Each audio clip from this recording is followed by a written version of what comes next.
Como prometido a vocês, estamos de volta, eis-nos aqui. Para quê? Voltamos ali no tempo de uma ou duas vinhetinhas, só para dar tempo de vocês levantarem, beberem uma água, e estamos de volta para a gente continuar. Até agora a gente já falou sobre bastante coisa, a gente falou sobre muita coisa mesmo.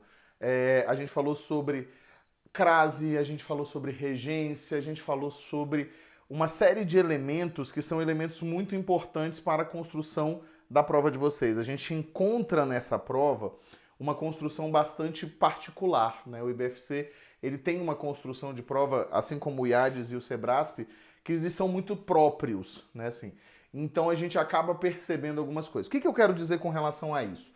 Na verdade, a gente vem percebendo nos últimos tempos uma construção cada vez mais daquilo que a gente chama de questões textuais, ou seja, questões voltadas para o texto.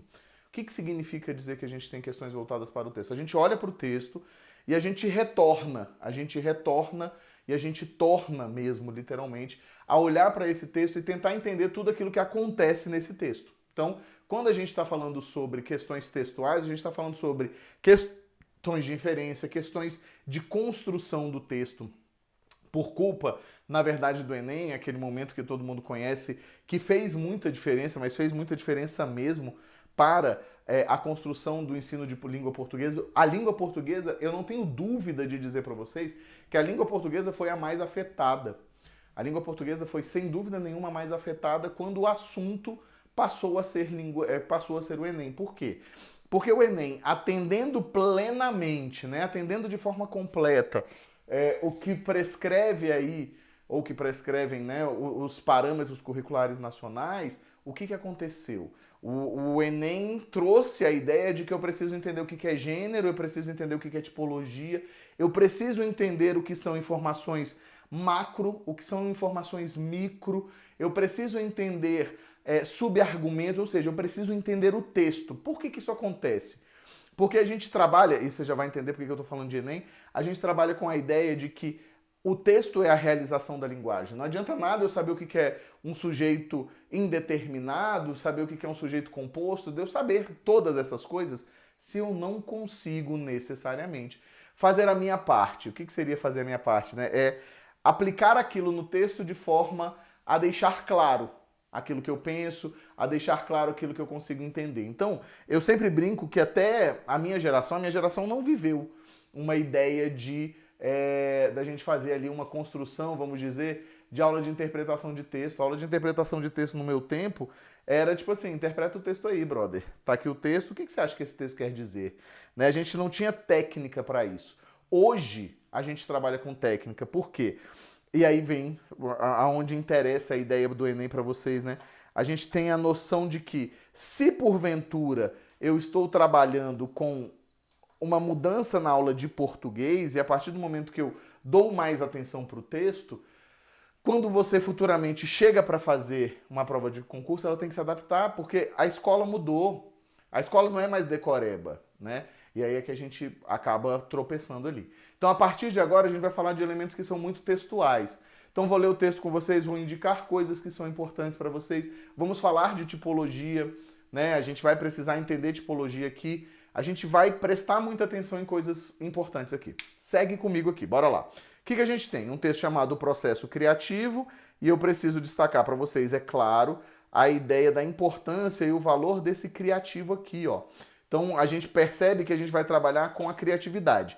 É lógico que quando você começa a ler um texto, eu gosto muito de dizer isso sempre, você precisa, além da leitura do texto, você tem que ficar atento ao que o texto te entrega, né? Então, assim, a gente precisa ficar muito atento ao que o texto nos entrega. Peraí que... Opa, meu filho, o que aconteceu? Passa pra cá, volta pra cá, pega aqui, vamos... Opa, que ele revoltou. Então, você precisa, enquanto isso, eu tiro aqui rapidinho e já volto. A gente vai perceber o seguinte, na escrita, então assim, quando a gente começa a fazer a leitura de um texto, a gente sempre precisa fazer a leitura de do texto a partir das marcas que esse texto nos entrega. Então vamos dar uma olhadinha, olha só. Vamos ver se eu consegui voltar aqui.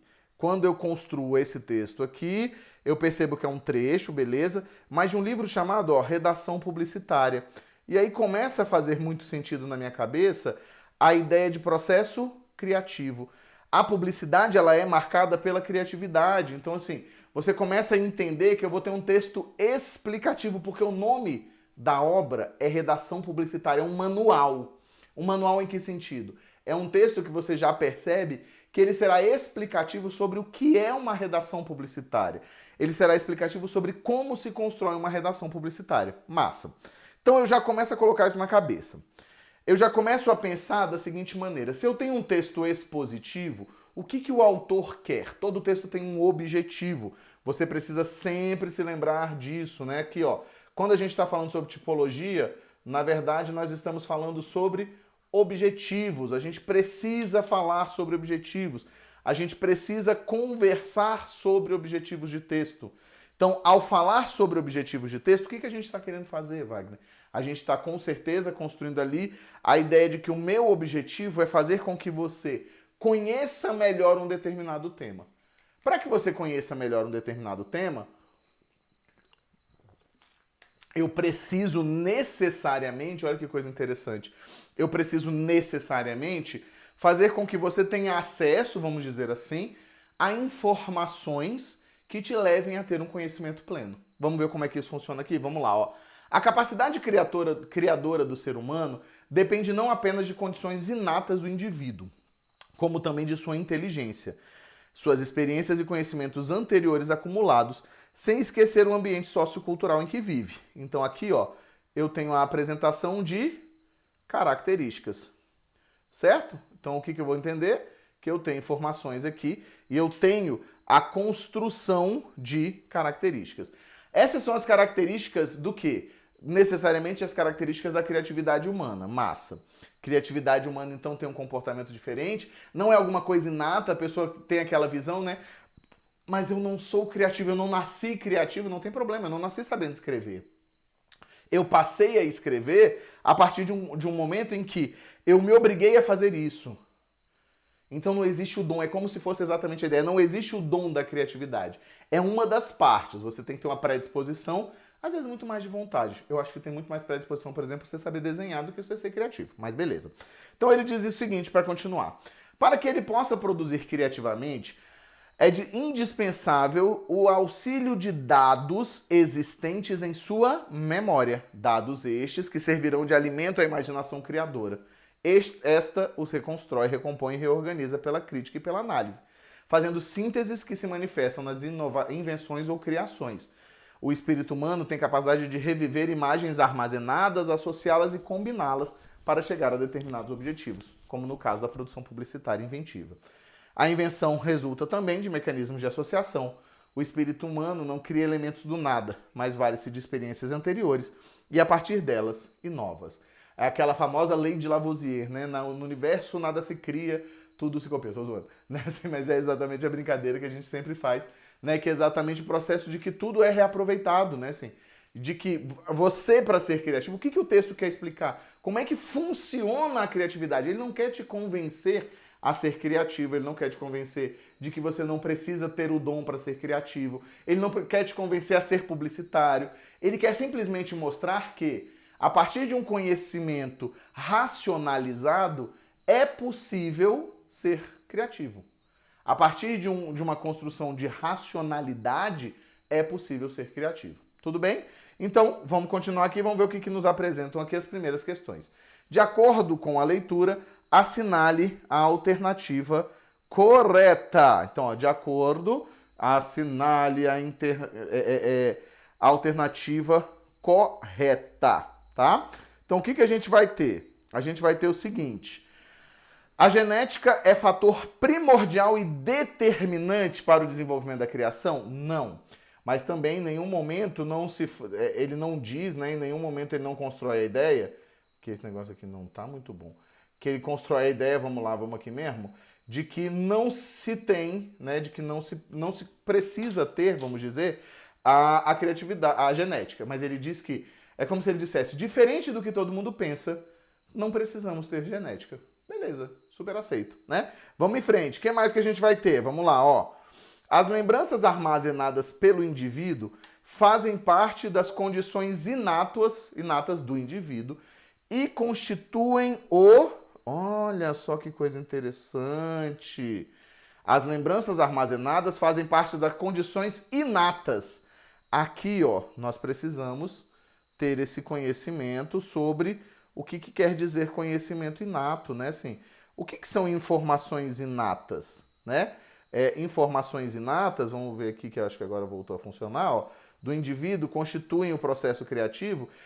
O grande pega dessa questãozinha está nesse inatas. Por que está nesse inatas aí? Está nesse inatas exatamente porque as lembranças não são inatas, né? Então o pega está isso. Não há um inatismo. Não há inatismo. O que ele quer dizer é exatamente isso. Não temos inatismo. Certo? Deu para entender? Vamos ver o que ele fala na próxima, ó. Então, aqui já sapecamos um errado, ó. Né? A gente abre mão dessa criatura aqui, massa. Os livros que leu, ok, por exemplo. Os amigos, ok. As viagens, dentre outros, são importantes constituintes. Olha só a diferença que a gente vai ter aqui. Espera aí, vamos tentar mais uma vez aqui. São importantes constituintes da capacidade criadora do indivíduo. Né? Então, ó, são importantes elementos constituintes da capacidade criadora. Gostamos dessa alternativa. Por quê? É como se no texto ele tivesse dito que nada é essencial no sentido de ter uma importância maior. Ele não valora, não sei se você percebeu isso, ele não valora nada. Ele vem trabalhando o tempo inteiro com a ideia do quê? Ele trabalha o tempo inteiro com a ideia de não é assim que funciona. Diferente do que todo mundo pensa, nós temos uma outra realidade. Tudo bem? O que mais? Vamos lá. A criação deve ser única, genuína, inédita, não mesmo, né? Então não temos essa ideia. O processo criativo surge sempre sem que haja uma finalidade específica, não. Isso é uma outra coisa interessante, né? Ser criativo, segundo o texto, não é necessariamente você levar uma vida criativa. Não ser criativo, segundo o texto, é você ter momentos em que você precisa criar elementos, você precisa criar coisas, e essas coisas surgem, certo? Deu para entender? Então, vamos para a próxima. Próxima questão é uma questão bem interessante aqui, que é exatamente a próxima questão. Vamos lá. Assinale a alternativa correta. O texto acima é caracterizado como sendo. Então eu vou até aproveitar aqui, ó, e vou colocar para vocês aqui algumas ideias. Então vamos lá, ó. Quando a gente está trabalhando com descrição, essa mesinha não está das mais felizes hoje, tá, gente? Mas a gente vai seguir assim mesmo. A gente está falando como se fosse de uma lista de características. Massa. Quando a gente pensa em... Eu sou insistente, vocês estão percebendo. Quando a gente fala em narração, o que acontece? Cuidado. Narração é literalmente contar uma história. Certo? Então, ó, contar um fato. E é interessante você perceber o seguinte... contar um fato significa dizer, você tem alguém contando, você tem personagens. Eu estou retomando, a gente falou um pouquinho sobre isso, mas estou retomando aqui com vocês. A ideia exatamente da narração é que você tem um acontecimento e eu vou dizer o que aconteceu ali.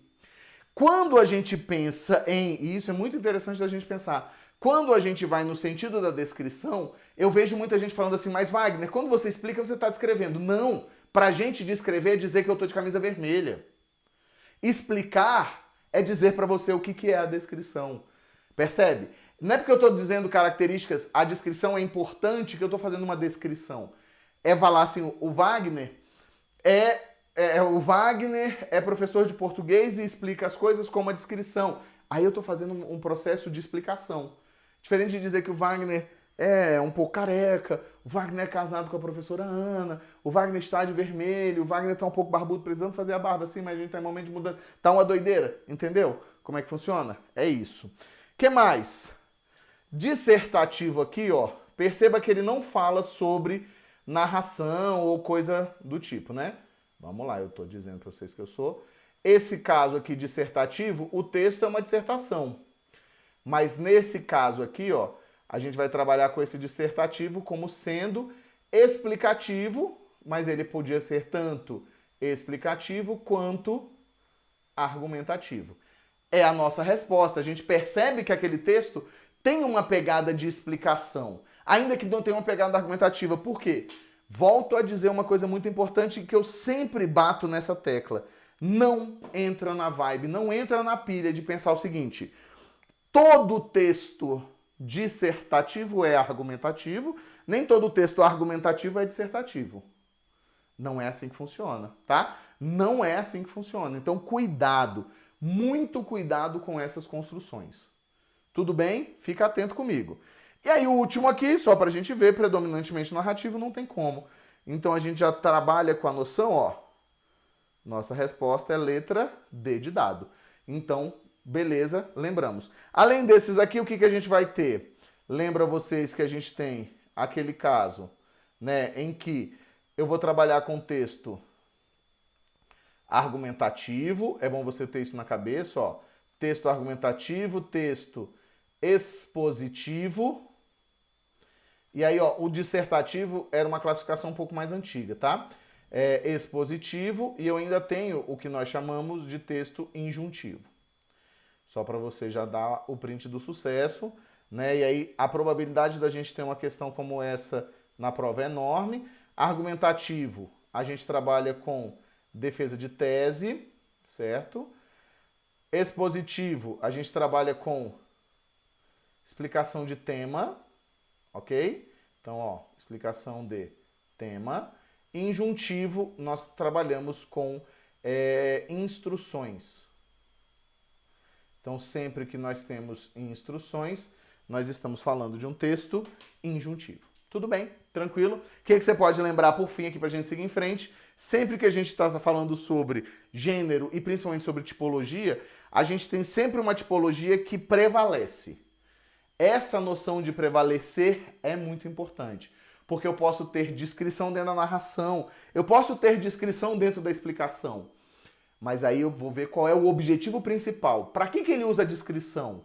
Ah, Wagner, ele usou a descrição para melhorar a explicação, ele usou a descrição para melhorar a narrativa. Aí, meu papai, aí é que a coisa muda um pouco de figura. Tudo bem? Bora lá? Então vamos junto, ó. Próxima questão. Considere o trecho abaixo para responder à questão abaixo. Tudo abaixo. Mas quando os fãs perceberam que uma verdadeira ressurreição se tinha operado, passaram a incentivá-lo. Eu deixei marcado ali 2 elementos porque nessa prova esses elementos foram cobrados. Então eu vou explicar para vocês, só lembrar um aspecto que é muito importante dentro de provas de concurso de forma geral, que é quando a gente está trabalhando com conectivos, né? Assim, quando nós estamos trabalhando com os conectivos de forma clara. Então, ali a gente tem... É lógico que a gente tem muitas informações a respeito disso, mas não é característica do IBFC essa cobrança tão voltada, por exemplo, para a partícula que, né? Assim, o que como elemento integrante ou como pronome relativo é muito mais do Sebrasp, né? O Sebrasp gosta muito disso, mas estamos bem. Vamos em frente? Vamos ver. O que a gente tem aqui, ó?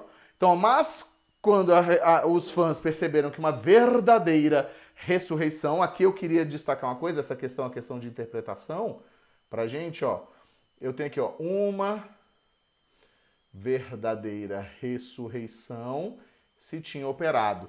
Aqui eu tenho, esse verdadeiro é um intensificador, né, de um nome, mas a ideia é que aqui, ó, eu tenho um juízo de valor, certo? Então aqui eu tenho um juízo de valor. Quando se tem um juízo de valor, o que acontece? Você está dando uma opinião, vamos dizer assim, né? Você está apresentando uma noção. Quando você diz uma verdadeira ressurreição, você está opinando dentro do seu texto. Isso não é errado. Dar juízo de valor é muito comum, muito corriqueiro, porque você, na verdade, às vezes está tentando indicar o quê? Olha só, é assim que funciona isso aqui, entendeu? A gente tenta o tempo inteiro fazer construções que são construções interessantes, construções que são boas e que tragam informações para o nosso leitor. Então, nós como narradores da nossa própria história, vamos dizer assim, ressignificando, não estou brincando, mas assim, como narradores daquilo que a gente está contando, mesmo que seja uma explicação, ou seja, como interlocutores, a gente tende a trazer a nossa experiência. Então, quando você fala uma verdadeira ressurreição, você percebe que uma verdadeira ressurreição valoriza a ideia da ressurreição. Não foi uma ressurreição qualquer, foi uma ressurreição verdadeira. Ou então, no sentido de algo inesperado. E isso faz diferença na compreensão desse texto. Vamos ver. Ele diz o seguinte, pode-se inferir, inferência não está escrito, tá, gente? Então, a gente precisa ver 2 coisas interessantes aqui com vocês, que é o seguinte. nós temos uma diferença entre implícitos, então, ó, implícitos versus explícitos. O que acontece com implicitude versus explicitude? É basicamente o seguinte, ó, implícitos estão na superfície, mentira, estão escondidos no texto, que é o que ele quer, ó, escondidos no texto. A gente vai interpretar literalmente. Os explícitos estão claros no texto, tá, gente? Peço desculpas aí, vocês que me acompanham sabem que minha letra não é assim, mas a nossa mesinha hoje, nosso Acon resolveu não contribuir aqui. Mas eu vou dar um jeito nela, não se preocupe. Não dá para parar agora, mas a gente vai dar um jeito nela. Então, implícitos é o quê? São aquelas informações que estão escondidas. Por exemplo, se eu digo assim, Wagner passou em primeiro lugar no concurso da SEMAD. Não vou fazer, vou deixar essa, eu tô brincando, nem é a minha área, mas sim, ainda mais passar em primeiro lugar. Mas quando você fala assim, nesse nosso contexto aqui, Wagner passou em primeiro lugar no concurso da SEMAD, nós temos vários implícitos aqui. Por exemplo, que Wagner é estudioso, por exemplo, que Wagner é inteligente, por exemplo, que Wagner tem uma capacidade que muitas pessoas não têm, mas isso não está escrito no texto, a gente consegue depreender do texto. Então, depreende-se é o mesmo que infere-se. Depreende-se e infere-se estão no mesmo patamar, tá? Estão na mesma construção, beleza. O que vai acontecer quando a gente fala sobre explicitude? Os explícitos estão escritos, né? Aqui, nesse caso, você só vai poder entender que os fãs estavam incentivando um determinado ídolo, que a gente não sabe nem se é um cantor, nem se é um atleta, provavelmente um atleta, parece soar muito mais forte como um atleta, né? Mas a gente não sabe o que acontece. Mas a gente percebe uma coisa importante, olha só. A gente consegue entender que há uma mudança de comportamento. Por que há uma mudança de comportamento? Olha aí, as informações escondidinhas dentro do texto, ó. Por que há uma mudança? Porque ele escolheu o uso do verbo passaram. Então, se eles passaram, não estavam antes, né? Então, ó, não estavam antes. Então, por isso que ele vai trabalhar aqui com a ideia de que uma mudança de comportamento. Então, eu tenho uma mudança de comportamento dos fãs. Essa mudança de comportamento dos fãs acontece por quê? A aproximação do final da luta e aos gritos do juiz, né? Ali foi no banco de questões que a gente usou. Tem um errinho de concordância aí. Então, ó, vai, meu filho. Aos gritos do juiz. Não serve pra gente. A mudança de ânimo apresentada pelo lutador. Ó, uma verdadeira ressurreição nos dá a ideia de quê? Por isso que é uma inferência, por isso que é interpretativo, ó. Dá a ideia de que ele muda o ânimo, né? Quando você pensa em uma verdadeira ressurreição, o que você constrói? Era alguém que estava como que morto, né? Porque essa é a ideia de ressurreição. A pessoa estava meio cambaleante ali e ressurge glorioso, né? Então a gente vai ter exatamente essa mudança de ânimo. Tudo bem? O que mais? Vamos ver aqui o que mais que a gente tem. A fé, porque fala de ressurreição, então é uma tentativa de pegar vocês aqui. Ao apoio incondicional que o pugilista sempre recebeu. Essa aqui está completamente errada, porque afinal de contas, se eles passaram a fazer alguma coisa, é porque não a faziam antes. Tudo bem? Deu para entender? Bora que só bora? Bora que só bora. Vamos para mais um texto? Vamos para mais um texto. Aí a gente encerra esse bloco. Mais uma vez, vou deixar vocês com a vinheta depois do texto, depois da gente conversar muita coisa aqui. E aí eu venho analisar uma redação. Aí vai ser a questão discursiva. Eu peguei aqui uma redação aleatória, né, de uma pessoa que esteve comigo e né, trabalhando redação comigo. Joguei ali e falei, vamos ver o que acontece, vamos ver o que acontece. E aí essa jogada funciona exatamente para quê? Funciona exatamente para que a gente entenda como é que funciona uma correção. Muitos de nós nunca vivenciou uma correção, né? Assim, a gente às vezes fala, mas ninguém nunca corrigiu isso na nossa frente. Sim, é isso. A gente às vezes só pegou a correção e não conseguiu entender o que se esperava daquilo. Vamos lá junto comigo? Vamos lá então, ó. Textinho pra gente. O que é Sofia? É um texto retirado, o que é filosofia? O que é um texto retirado do livro de Sofia, né? O Mundo de Sofia, que é um texto interessante, né? Todo mundo tem muito preconceito quando fala-se em O Mundo de Sofia, pensa assim, mas é um livrinho de amor adolescente não tem nada a ver com isso, é uma criança que vai descobrindo a partir da relação que ela estabelece com uma outra pessoa, um conhecimento do que seria literalmente, né, e verdadeiramente o que é a filosofia, então ela vai conhecendo e vai despertando nela a vontade de conhecer cada vez mais. É interessantíssimo o livro. E aí a gente vai dar uma lida aqui junto. Vamos lá. Querida Sofia, muitas pessoas têm hobbies diferentes. Algumas colecionam moedas e selos antigos. Outras gostam de trabalhos manuais. Outras ainda dedicam quase todo o seu tempo livre a uma determinada modalidade de esporte. Também há os que gostam de ler, mas os tipos de leitura também são muito diferentes. Alguns leem apenas jornais ou gibis, outros gostam de romances, outros ainda preferem livros sobre temas diversos como astronomia, a vida dos animais ou as novas descobertas da tecnologia. Se me interesso por cavalos ou pessoas preciosas, não posso querer que todos os outros tenham o mesmo interesse.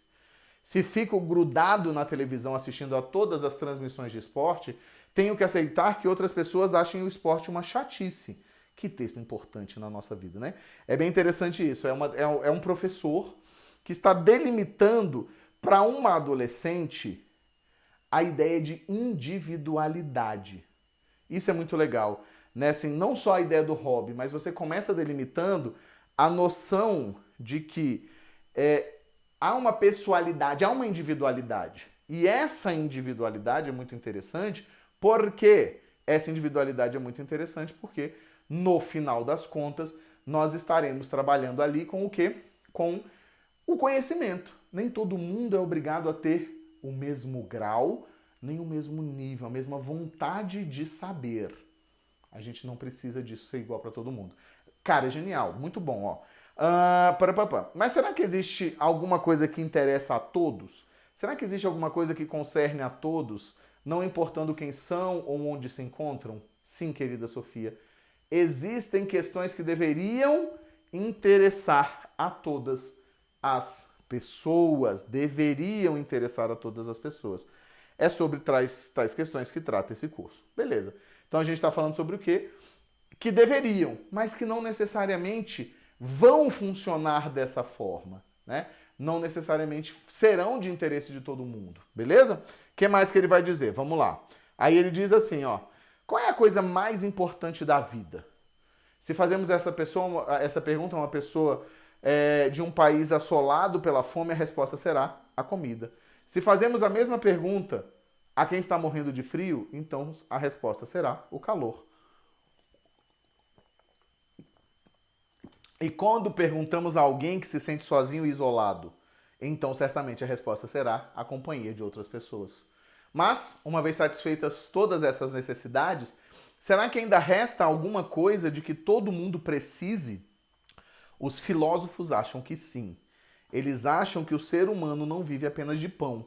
É claro que todo mundo precisa comer e precisa também de amor e cuidado. Mas ainda há uma coisa de que todos nós precisamos. Nós temos a necessidade de descobrir quem somos e por que vivemos. Portanto, interessar-se em saber por que vivemos não é um interesse casual, como colecionar selos, por exemplo. Quem se interessa por tais questões toca um problema que vem sendo discutido pelo homem praticamente desde quando passamos a habitar esse planeta. A questão de saber como surgiu o universo, a Terra e a vida, por aqui é uma questão maior e mais importante do que saber quem ganhou mais medalhas de ouro nos últimos Jogos Olímpicos. Então, o que ele está fazendo? É uma apresentação, né? Assim, ainda que você tenha argumentos, e você tem uma argumentação muito interessante aqui, que é uma argumentação construída a partir da relação de exemplificação. Então tem quem goste de selo, tem quem goste de não sei o quê. Por mais que você tenha essa forma de construção, por mais que você tenha esse processo de construção, não necessariamente isso que eu acho interessante, não necessariamente você tem um texto argumentativo. Ainda que ele seja muito mais um texto persuasivo, né? Assim, de fazer com que ela entenda, mas tudo que ele constrói é para que ela entenda o que é a filosofia. Então, quando você pensa nisso, você está falando de estratégias textuais, estratégias linguísticas, tá? Vamos dar uma olhada na questãozinha que a gente vai ter aqui, ó. Pode-se inferir que o objetivo principal do texto é... Então, ó, objetivo principal do texto. Quando a gente fala de objetivo principal, meus queridos, minhas queridas, a gente está falando sobre o quê? Objetivo, literalmente. Para que se escreve esse texto? Por que o texto, lógico, que se escreve não no sentido de por que o próprio autor o escreveu, né? Mas qual é a intenção dentro desse texto? Objetivo é intencionalidade, né? Assim, a intenção e o objetivo, elas andam, ó, juntinhas, together. Vamos lá. Convencer Sofia de que os interesses pessoais variam de acordo com as afinidades e aptidões de um sujeito? Não. Este aqui, ó, isso que eu acho interessante. A gente não pode afirmar que é essa informação aqui, porque ela serve como o quê, ó? Isso aqui é um argumento para o objetivo principal. Argumento em que sentido? É alguma coisa utilizada para que a Sofia entenda do que se trata. Então ele usa essa noção mais próxima da realidade dela para que ela consiga entender. Que mais, ó? Revelar que necessidades mais abstratas representam indício de modernidade, uma vez que no passado priorizavam-se elementos concretos. Não é isso também, né? Na verdade, isso aqui também funciona como... nem fala sobre isso, né? Nem tem esse revés, pelo contrário. Antigamente era tudo muito menos materializado. A gente está falando do surgimento de todas as questões sobre a vida, né? Então tudo muda muito, beleza? O que mais? Vamos ver aqui. Mostrar que o conhecimento sobre quem somos e de onde viemos é uma necessidade coletiva que singulariza o homem. O que significa dizer que eu tenho uma necessidade coletiva que torna singular? Porque aqui parece que uma antítese, né? Parece que nós vamos ter uma construção errônea, mas não é, porque assim, o que nos faz coletivamente sermos humanos, torna o homem único, o homem? O fato de que ele é capaz de se questionar. Essa é uma grande discussão, né? Na verdade, assim, a psicologia, na verdade não é uma psicologia, mas a neurociência trabalha hoje com a ideia de que o homem se diferencia das outras pessoas porque ele é capaz de questionar e de criar histórias. O fato dele ser capaz de criar histórias faz com que ele seja diferente, né? Faz com que ele seja diferenciado.